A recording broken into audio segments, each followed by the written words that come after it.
আচ্ছা, তুমি এমন কেন? কই, কেমন আমি? এই যে সব সময় আমি শুধু অবহেলা করো।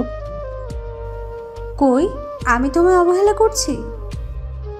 জানি না কেন এমন করো, কিন্তু একদিন আমার ভালোবাসা তুমি ঠিকই বুঝতে পারবে। আমি চাই না তোমার ভালোবাসা বুঝতে। যেদিন আমার ভালোবাসা বুঝতে পারবে সেদিন আর আমি থাকবো না। সেদিন খুব কষ্ট পাবে তুমি, কিন্তু সহ্য করতে পারবে না। আমি কোনোদিনও বুঝতে চাই না তোমার ভালোবাসা, আর কষ্ট পাইলে আমি পাবো। তোমার সমস্যাটা কি? হ্যাঁ, আমার কি কোনো সমস্যা থাকতে পারে? আমি কে তোমার?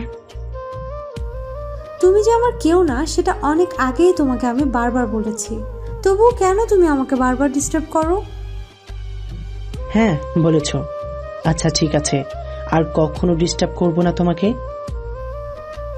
অনেক খুশি হলাম কথাটা শুনে।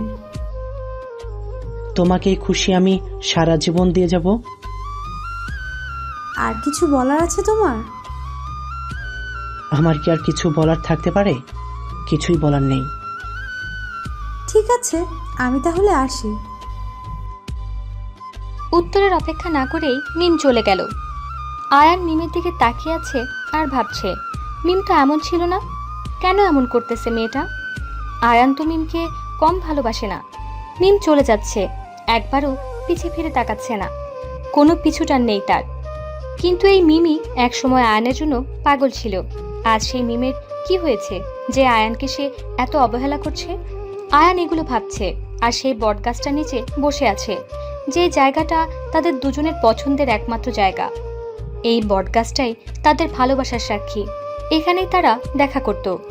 আয়ান বটগাছটার নিচে বসে আছে, মিমকে আর দেখা যাচ্ছে না। কিভাবে কি হয়ে গেল কিছুই বুঝতেছে না আয়ান। তার চোখ দুটো ঝাপসা হয়ে এলো। সে মিমকে ছাড়া কিভাবে থাকবে? সে যে মিমকে তার জীবনের থেকেও বেশি ভালোবাসে, এটাই কি তার ভালোবাসার প্রতিদান? সে তো নিঃস্বার্থভাবে ভালোবেসেছিল, তাহলে আজ ভালোবাসা কেন স্বার্থপর হয়ে গেল? নাকি ভালোবাসা বলতে কিছুই নেই, সবই পুতুল খেলার মতো অভিনয়? এভাবে ভাবতে ভাবতে কখন যে সন্ধ্যা হয়ে গেছে আয়ান তা বুঝতে পারেনি। রাত 10টায় আয়ান ফোন দিল মিমকে। হ্যালো। তুমি আবার আমাকে ফোন দিছো কেন? কেমন আছো তুমি? ফালতু কথা বলার সময় নেই আমার কাছে। কালকে একটু দেখা করতে পারবে প্লিজ? কেন? তোমাকে শেষবারের মতো একবার দেখব, প্লিজ। না করো না। আমি আসতে পারবো না। আমি বটগাছটার নিচে অপেক্ষা করব। তুমি অপেক্ষা করো, তাতে আমার কি? আমি যেতে পারবো না। তবু আমি তোমার জন্য অপেক্ষা করব। মিম ফোনটি কেটে দিল। পরের দিন আয়ান সকাল থেকে বটগাছটার নিচে অপেক্ষা করছে। দুপুর হয়ে গেছে, কিন্তু মিম আসলো না। হঠাৎ আয়ান দূর থেকে দেখলো মিম আসছে। আয়ান অনেক খুশি হলো, কিন্তু তার এই খুশি বেশিক্ষণ ধরে রাখতে পারল না। মিমের সাথে মিমের হাত ধরে আর একটি ছেলে। আয়ান তাদের দিকে তাকিয়ে রইল। মিম এসে আয়ানকে বলল, ভেবেছিলাম আসবো না, পরে ভাবলাম ওর সাথে তোমার পরিচয় করিয়ে দেয়। ও হৃদয়। আমি হৃদয়কে অনেক ভালোবাসি, আর হৃদয় আমাকে খুব ভালোবাসে, তাই আমি তোমাকে এত অবহেলা করেছি। আমি হৃদয়কে তোমার সব কথা বলেছি। চুপ করে আছো কেন? কেন ডেকেছো বলো? না, এমনিতেই। তোমরা ভালো থেকো, আমি গেলাম।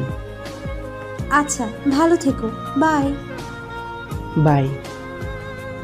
মিম আর হৃদয় চলে গেল। আয়ান ভাবছে, কিছুদিন আগেই তো তারা একসাথে হাত ধরে হেঁটেছে। এই বটগাছটার নিচে বৃষ্টিতে দুজনে একসাথে ভিজেছিল। কতই না সুখে ছিল তারা। তাদের দুজনের একটা পবিত্র ভালোবাসা ছিল। তাহলে আজ কেন এমন হলো? সব কি তবে মিথ্যে ছিল? আর কিছু ভাবতে পারছে না আয়ান।